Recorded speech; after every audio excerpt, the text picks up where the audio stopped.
It's time for the epic finale of Anime August 2012. Thank you so much for watching so far. And yes, I am aware that there is one more Friday in August, but this is the last review. There will be a little bit of supplementary material coming next week though, so stay tuned. Until then, here's this week's review. This week we're going to cover Professor Layton and the Eternal Diva, inspired by the hit games on the Nintendo DS. I had no idea.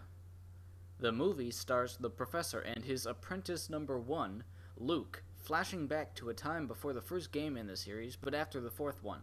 Yeah, it's complicated.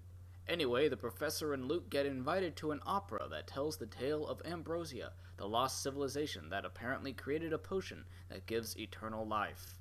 But it turns out the opera was just a trap, and the real reason for the show was to make people participate in a game where the winners will win eternal life, and the losers die. Of course, some people aren't exactly happy about the fact that their lives are being toyed with, and Inspector Grosky introduces himself by trying to arrest the perpetrator. He doesn't succeed, and throughout the rest of the movie we see his attempts to survive in the most hilarious ways possible.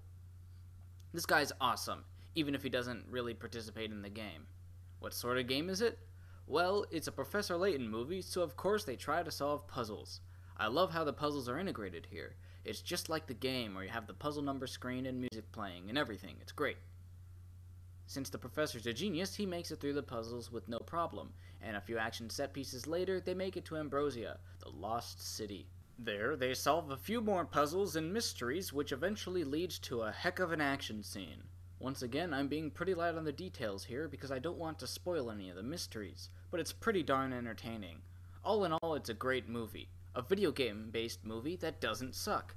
Amazing, right? Well, the producers thought so too because they're creating a second animated film and there are rumblings of a live-action adaptation. In fact, the plan is to create a Layton film every year, sort of like the Detective Conan movies. To me, this is good news because this movie is just a delight. Check it out. And remember to check back next week for our special post-finale Anime August bonus video.